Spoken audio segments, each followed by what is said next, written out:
casa del Señor, y en especial un día de padres. Qué mejor que pasarlo en la casa del Señor adorando a nuestro Padre por excelencia. Amén. Un día en el cual celebramos a nuestros padres, sea por una llamada, o sea por recuerdo, o sea porque los tenemos con nosotros, pero nos acordamos siempre de cómo nuestros padres solían ser y cómo nos ayudaban a crecer, y aunque a veces en aquel momento no lo entendíamos, uno llega a cierta edad, o llega a esta edad y uno entiende el por qué eran tan estrictos, por qué eran como eran. Y padres siempre ven un poco el lado de la vida un poco más ligero, por decirlo así. Mi esposo siempre dice: yo tengo 3 niños, pero mi mamá decía lo mismo, y yo me imagino que mi abuela también. Me imagino que no cambiamos a través de los siglos, de las generaciones, seguimos con el mismo humor. Pero felicitamos a todos esos padres que trabajan dura y arduamente y que a veces se quedan callados en medio de las circunstancias, simplemente para proveer y seguir echando la familia hacia adelante, y aquellos sacerdotes de la casa como son también. Vaya conmigo al libro de los Hechos. Seguimos con nuestra serie hoy. Yo estoy contento porque es un tema que es un poco, no decir difícil, pero es un tema un poco controversial, y queremos entrar en lo que podamos hoy. Pero Hechos capítulo 5, estaremos leyendo a medida que avanza la exposición.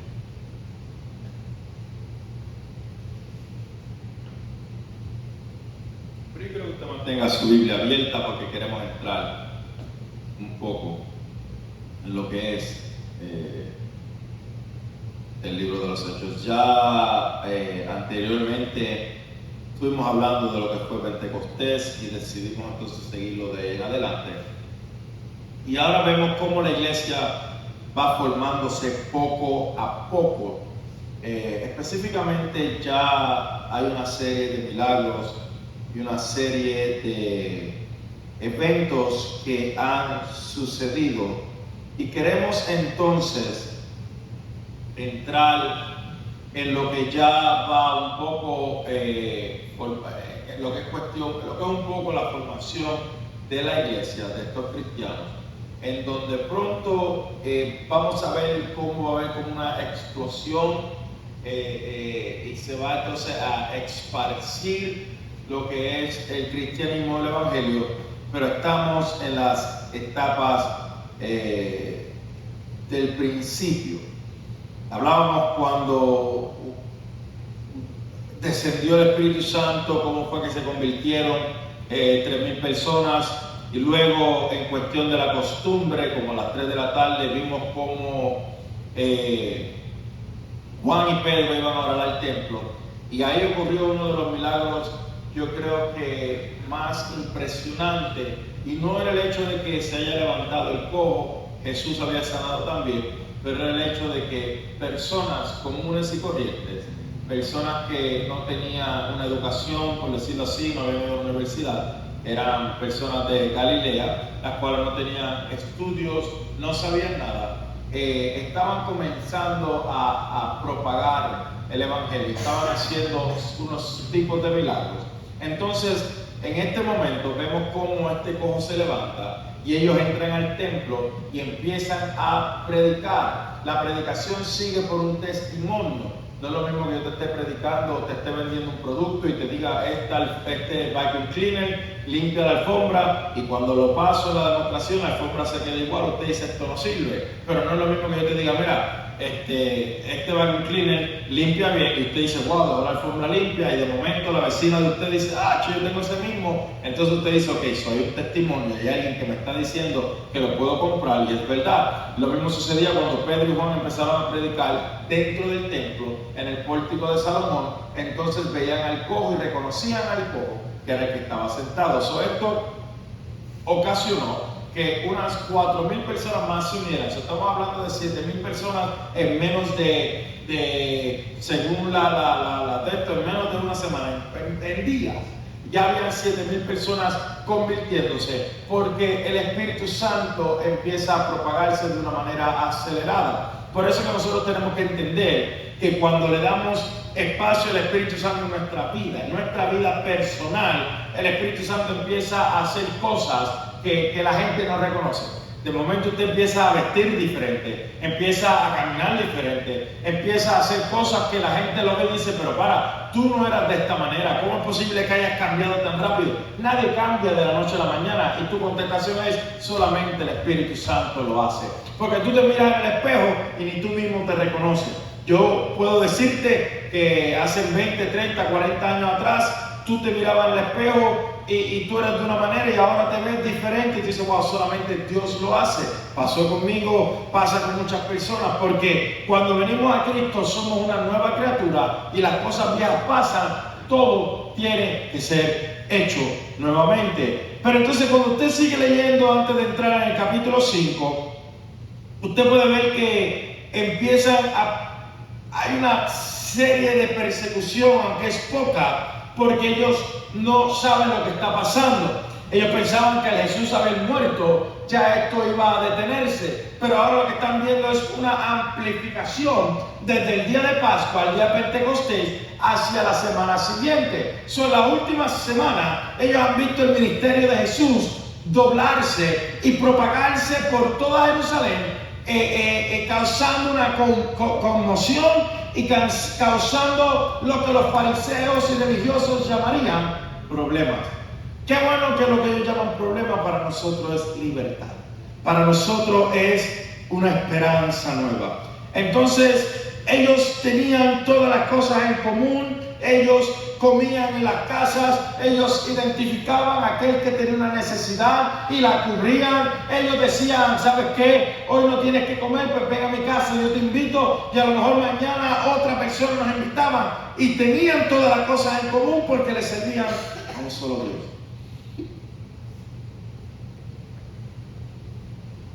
Algo que nosotros no que hemos perdido, perdóname, que tenemos que volver a hacer, tenemos que volver a rescatar, es lo que había antes de tener todas las cosas en común. No es que yo le estoy diciendo, mira, váyase y venda todo y tíramelo aquí para que yo pueda vivir bien, no le estoy diciendo. No le estoy diciendo jamás, si usted no da una ofrenda, yo no voy a predicar, si usted no da una ofrenda, yo no voy a orar. No, tener todas las cosas en común es eso. Es decir, que sabes que estás pasando por una necesidad. El yo tener la confianza de decir, sabes que necesito, mira, te puedo tener un canto de pan, lo que sea, es volver a cubrir nuestras necesidades los unos por los otros. Cristo nos ha llamado a cubrir a aquel que necesita. Cristo nos ha llamado a hacer esta iglesia, aquella que tenían todas las cosas en común, aquella que no importaba lo que tenían que hacer, pero hablaban con un solo corazón y una sola alma. Oiga, y qué bueno es que cuando todos tenemos las cosas en común, como dice la palabra, podemos dar testimonio de la resurrección de Cristo a través de nosotros mismos y dar testimonio hacia ellos. Mira lo que dice la palabra, dice que no había entre ellos ningún necesitado porque todo lo que poseían lo vendían y traían el precio de lo vendido y lo ponían para ser repartido.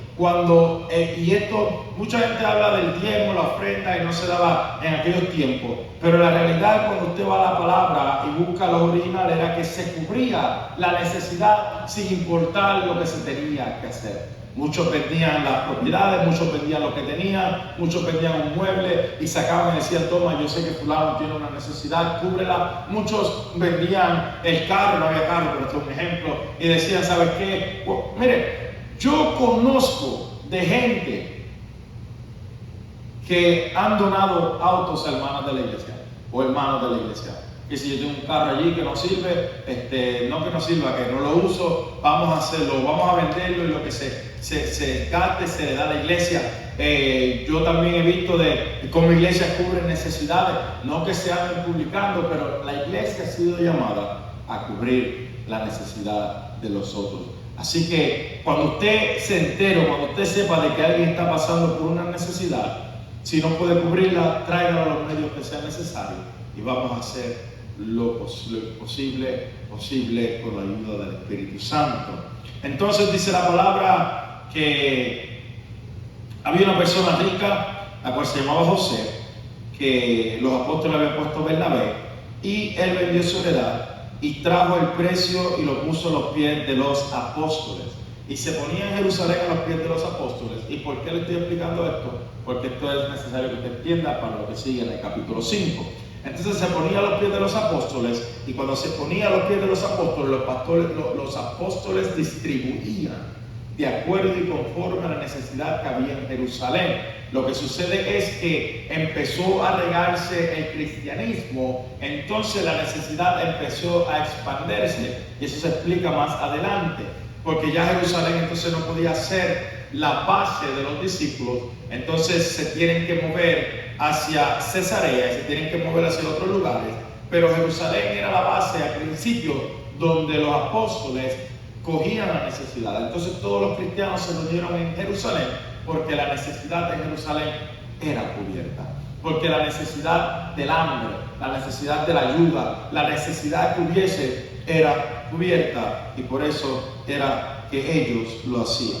Primero lo que dice el capítulo 5, dice: pero cierto hombre llamado Ananías, con Zafira su mujer, vendió una heredad y sustrajo del precio, sabiéndolo también su mujer, y trayendo solo una parte la puso a los pies de los apóstoles. Y dijo Pedro a Ananías, ¿por qué llenó Satanás tu corazón para que mintiese al Espíritu Santo y sustrajeses del precio de la heredad? Reteniéndola no se te quedaba a ti, y vendida no estaba en tu poder. ¿Por qué pusiste esto en tu corazón? No has mentido a los hombres sino a Dios. Y al oír Ananías estas palabras, cayó y expiró. Y vino un gran temor sobre todos los que lo oyeron, y levantándose los jóvenes, lo envolvieron, sacándolo, lo sepultaron.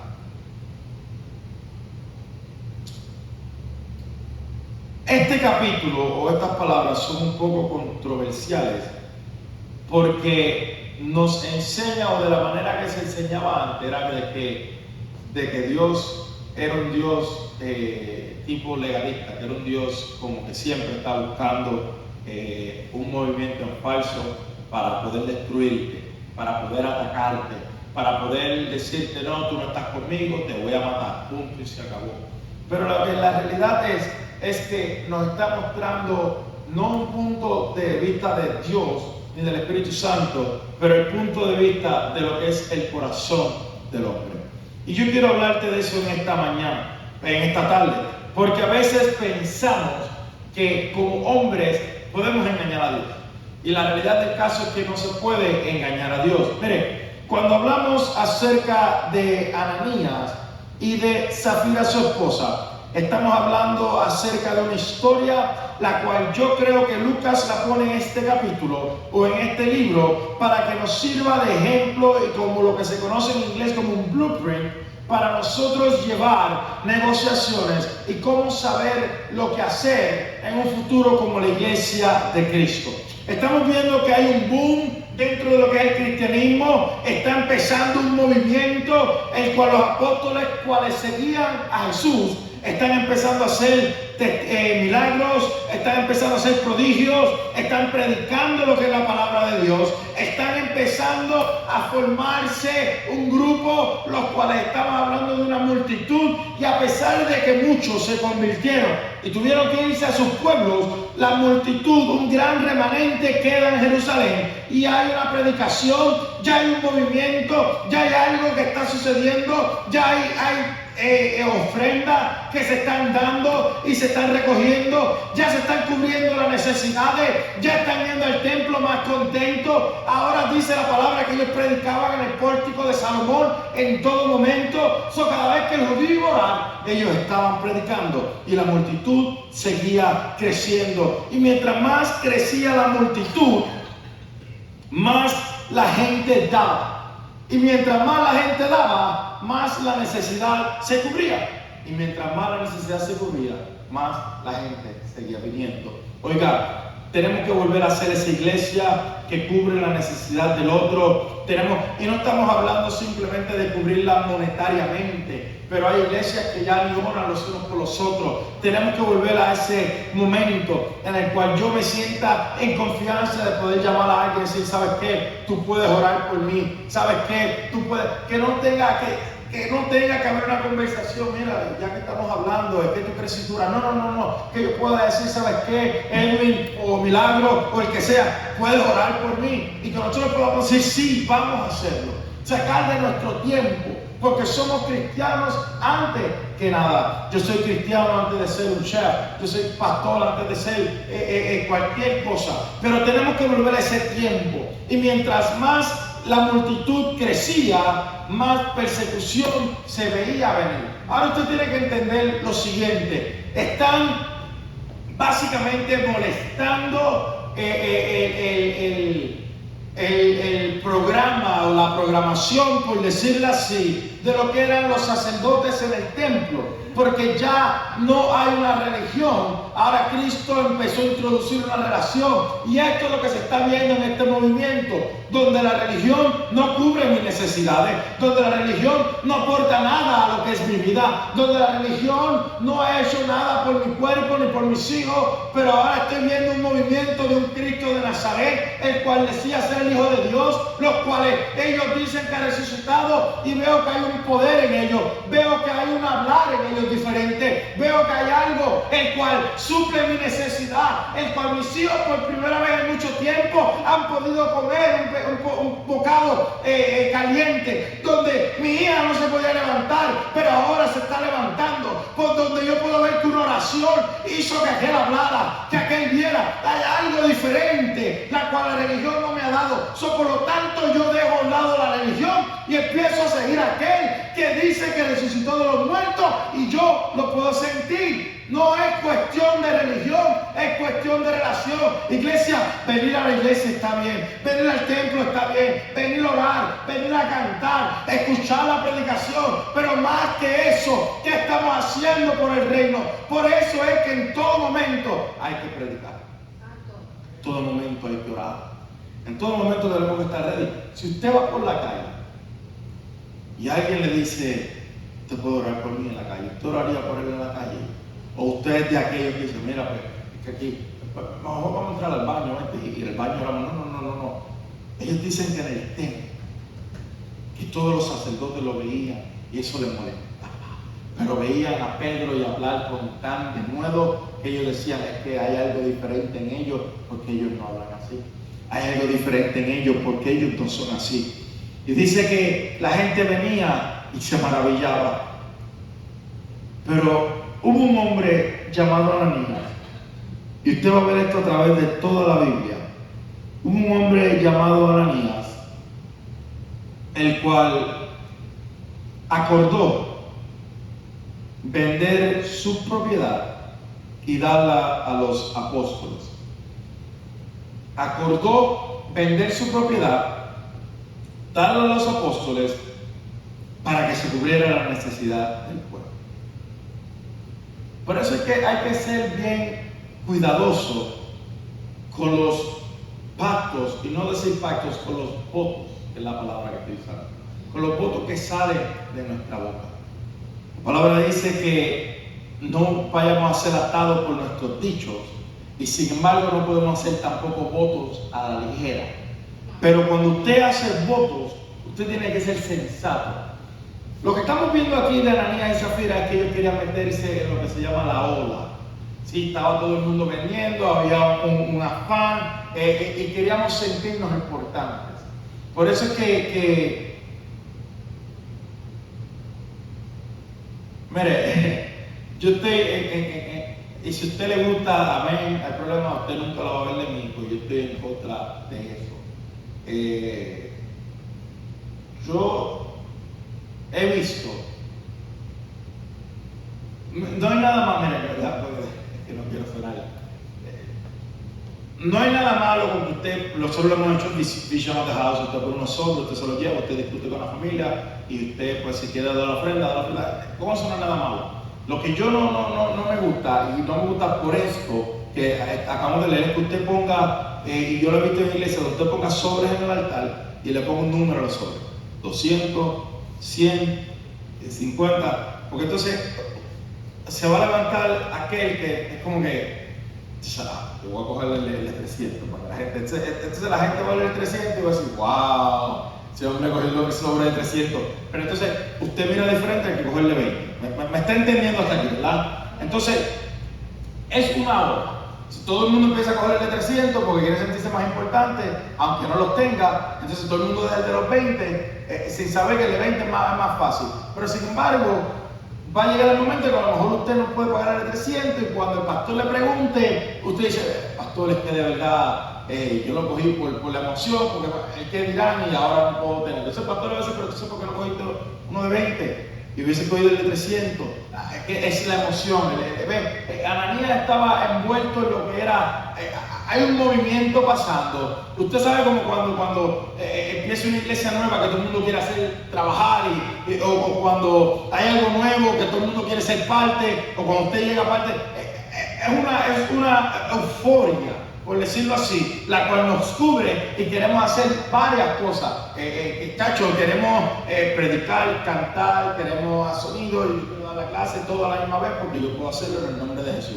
Pero tenemos que entender que dentro de esto que estaba sucediendo, Ananías y Zafira, su esposa, ellos decidieron vender lo que tenían y entonces darla. Y era algo, y por eso quiero entrar más adelante en esto, era algo que ellos decidieron hacer, no se les obligó, ellos decidieron hacer. Por eso es que esto que se enseña hoy en día de que si tú no das una ofrenda, no hay bendición, si tú no das una ofrenda, no hay cobertura, si tú no das una ofrenda, yo sí entiendo que si tú estás en la iglesia, tú das una ofrenda, un diezmo para cubrir lo que es tu casa. Pero yo no puedo vender el evangelio, yo no puedo entonces darte un quid pro quo de que es o tú me das y yo te doy, o tú no das y no recibes nada de la casa, porque Jesús mismo, Él daba a los necesitados sin necesidad de que diera. Pero vemos gente que creen que pueden comprar a Dios con simplemente dar más ofrendas o simplemente dar más diezmo. Y la realidad del caso es que a Dios no puede ser comprado porque Dios es el dueño de ¿qué? Del oro y la plata.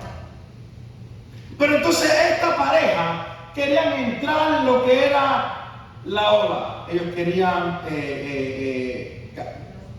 dar la ofrenda, ser lo más importante.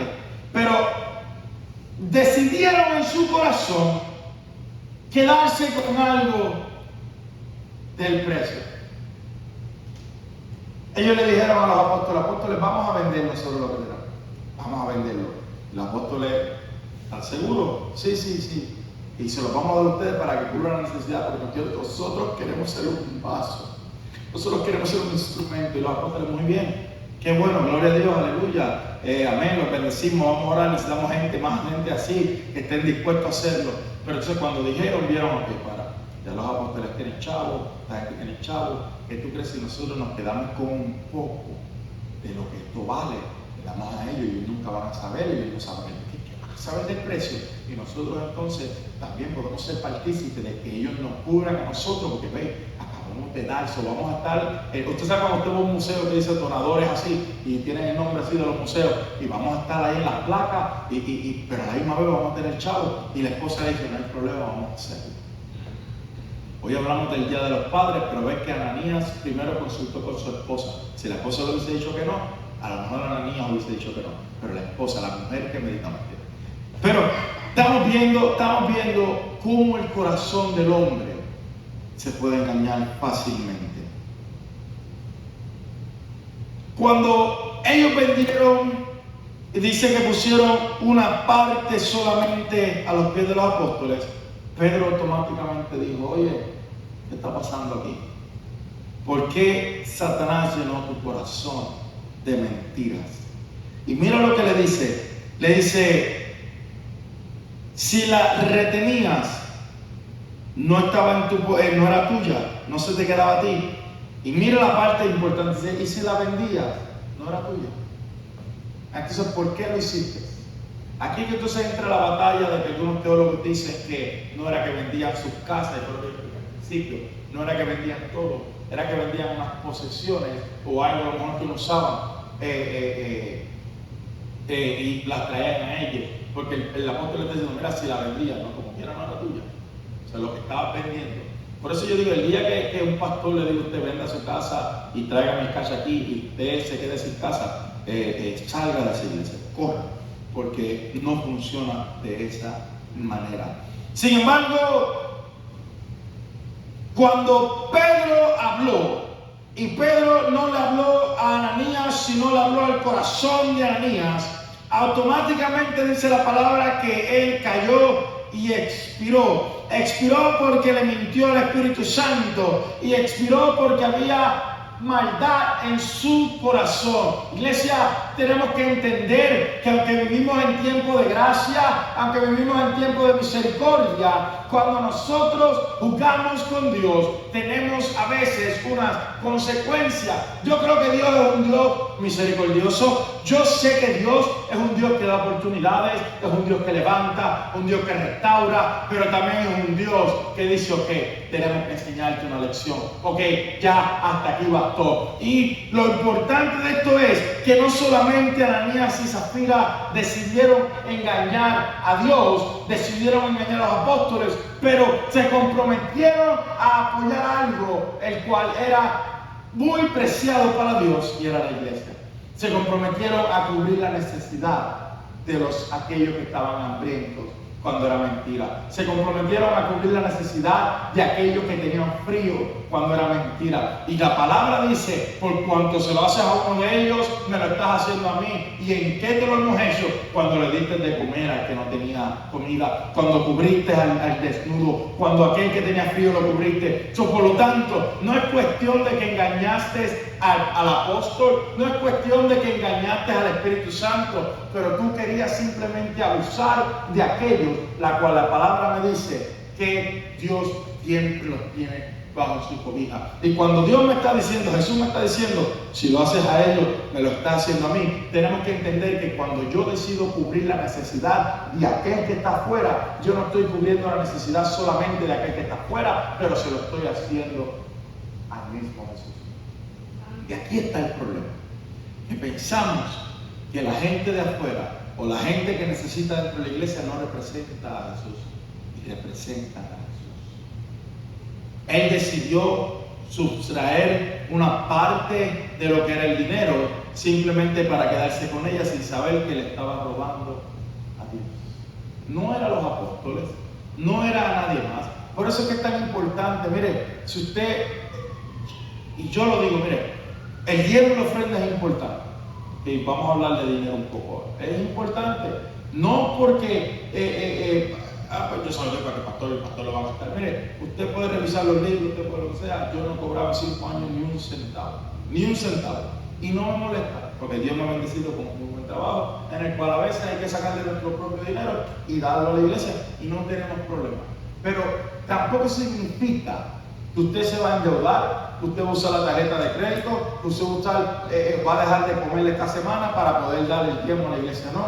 El diezmo y la ofrenda se usa para que la iglesia siga funcionando, para que el aire siga funcionando, para que las luces sigan prendiendo. Pero el yo venir aquí y decirte, no, deja de comer esta semana porque el diezmo es más importante. Hermano, tenemos que usar el uso de razón. Pero mientras yo pueda bendecir la iglesia, yo bendigo la iglesia, porque no lo estoy haciendo ni para el pastor, ni para la pastora, ni para los hermanos. Lo estoy haciendo para Dios. Por eso es que hay que entrar en lo que es la palabra, porque es el sistema que Dios creó para que las cosas siguieran moviéndose. Sí, ¿de qué valdría? Y yo lo voy a ser sincero, ¿de qué valdría que el Espíritu Santo hubiese caído y se hubiese convertido en 3,000 personas? Si yo voy donde el apóstol y le digo, apóstol, qué bueno, Pedro está haciendo milagros, yo lo estoy usando, pero mis hijos llevan sin comer una semana, no puedes darme un pedazo de pan. Y Pedro me dice, eso no es para ti, estamos en el templo, que aquí eso no es para ti. ¿De qué vale un evangelio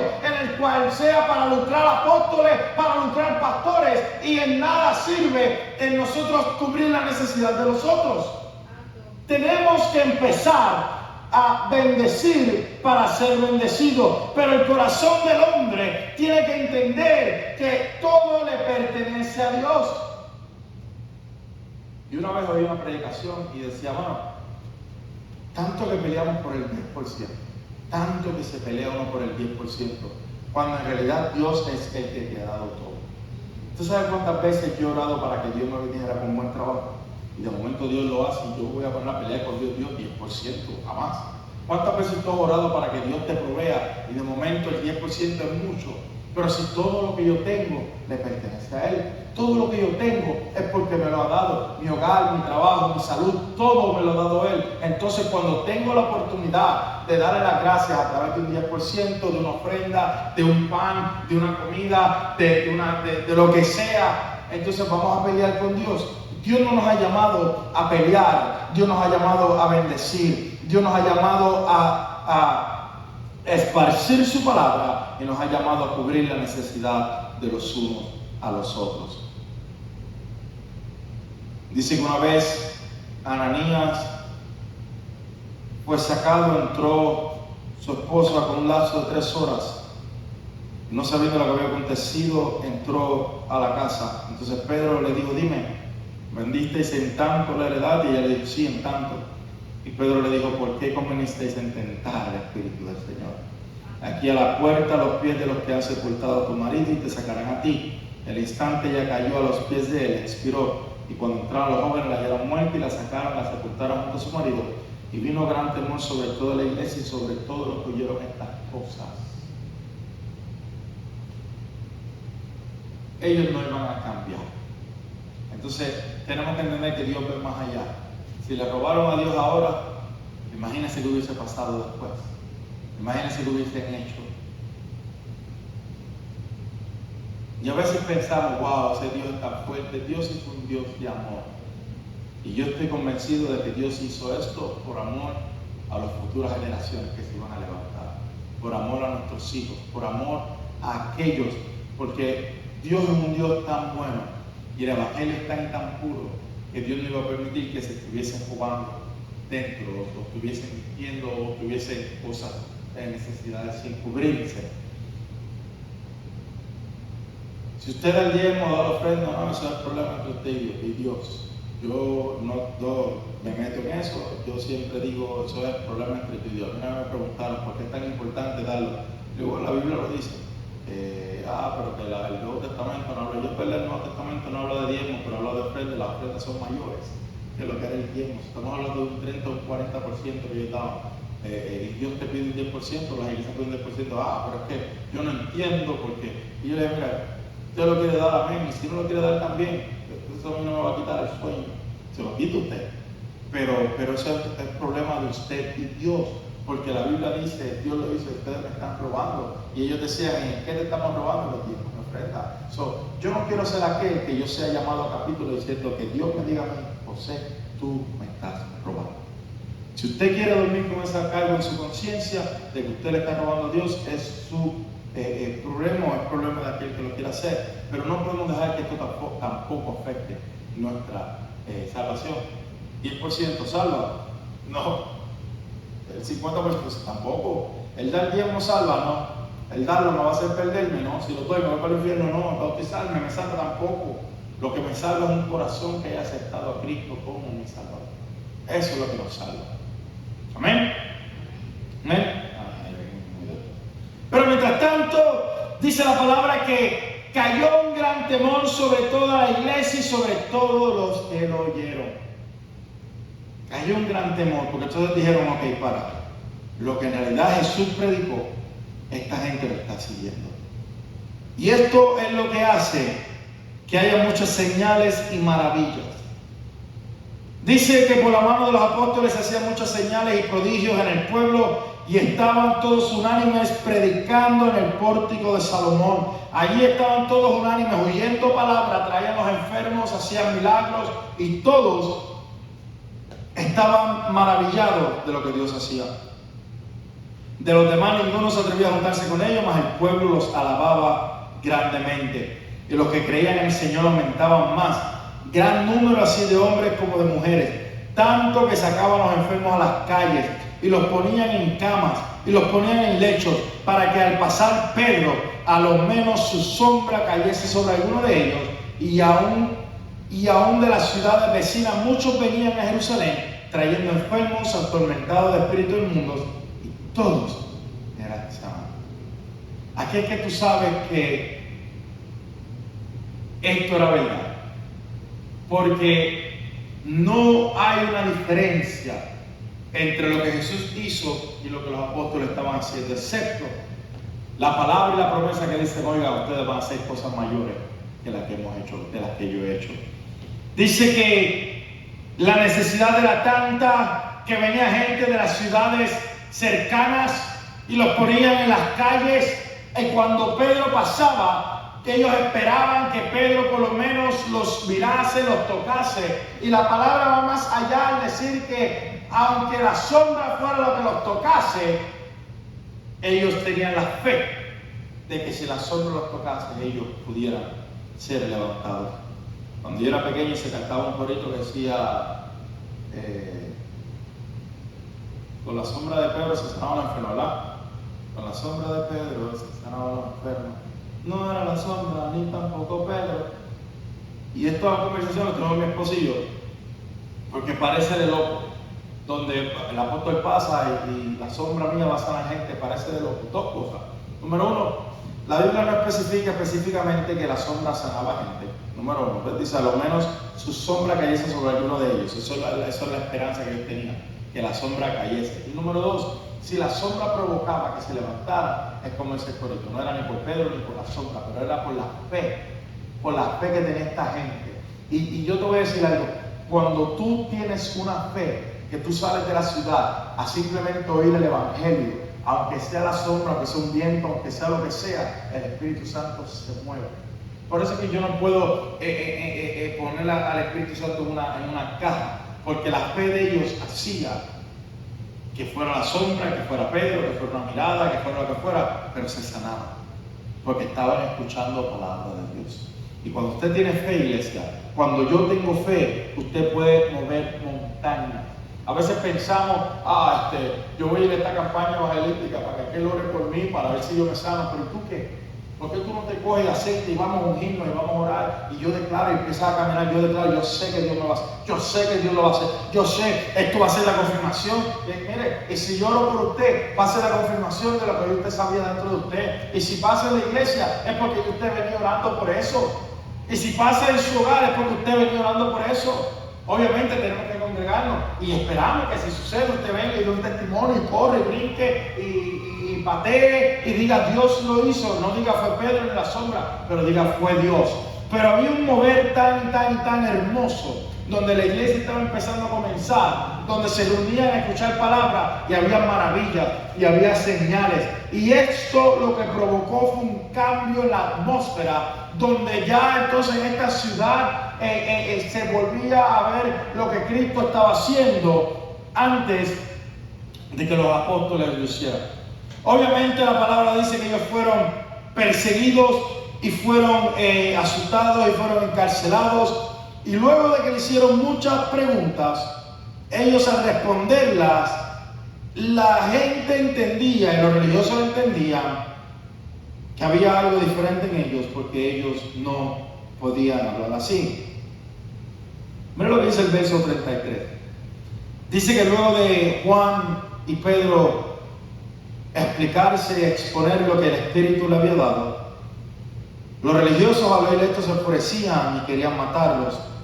Entonces, levantándose en el concilio un fariseo llamado Gamaliel, doctor de la ley, venerado de todo el pueblo, mandó a que sacase fueran por un momento los apóstoles.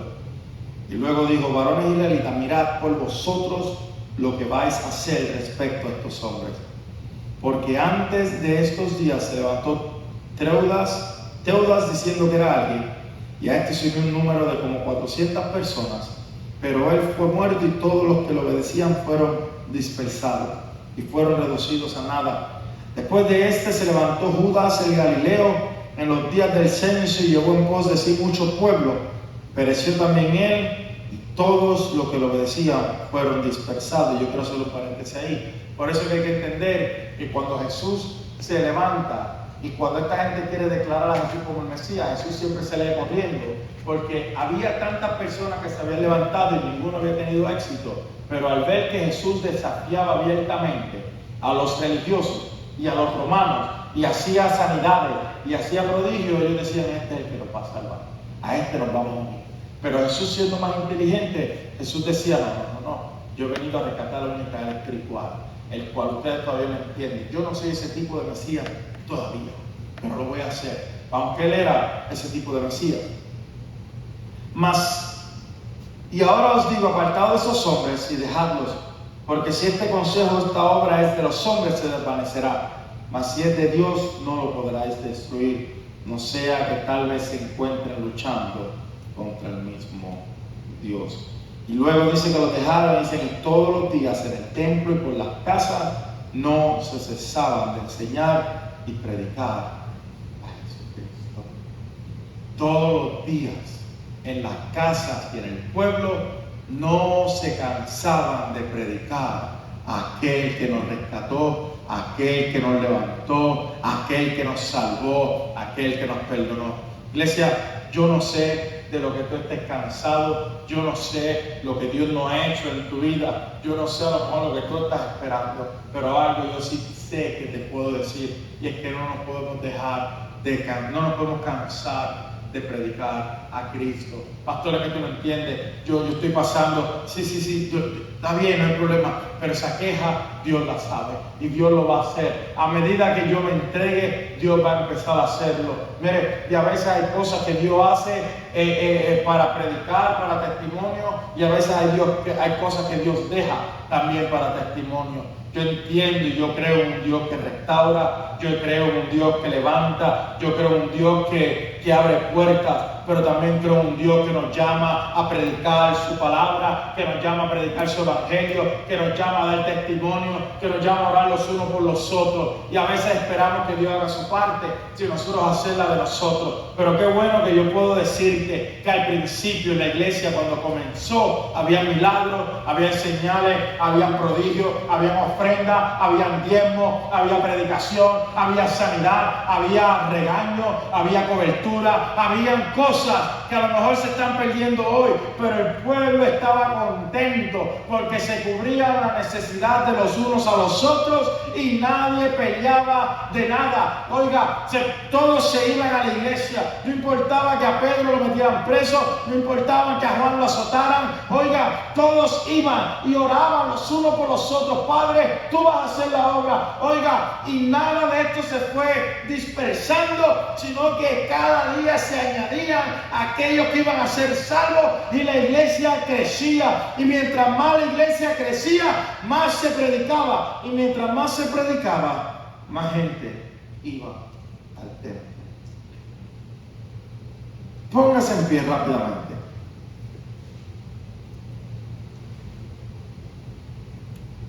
Y yo quiero orar hoy para que Dios nos ayude a entender que, número uno, no es por obras, es por nuestro corazón.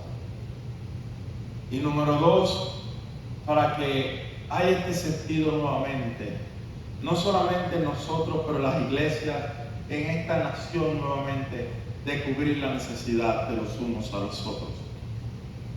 Que no haya un corazón como el de Ananías y Zafira, del cual, entonces, mira, yo cuando crecía, en la iglesia que crecía, yo veía gente que sacaban así una paca de billetes para dar la ofrenda y pasaban todos los de 20 y sacaban el de 1 y lo daban. Y amén, ese es lo que es su corazón. Pero yo no puedo esperar que Dios me confíe con algo grande cuando Dios no me puede confiar con algo grande. No sé si me entiende. Si Dios a veces nos bendice, nosotros caminamos un poco así. No estoy hablando tampoco de que usted tiene que bendecir de dinero. Usted puede cubrir la necesidad económica de alguien, amén. Pero si puede usted cubrir la necesidad de una persona. Y eso va a ser nuestra oración. Siempre oramos en la ofrenda, decimos, Señor, ponga a alguien en nuestro camino para yo poder ser esa petición contestada, esa oración contestada. No hay nada más hermoso que un testimonio que diga, tú fuiste mi oración contestada.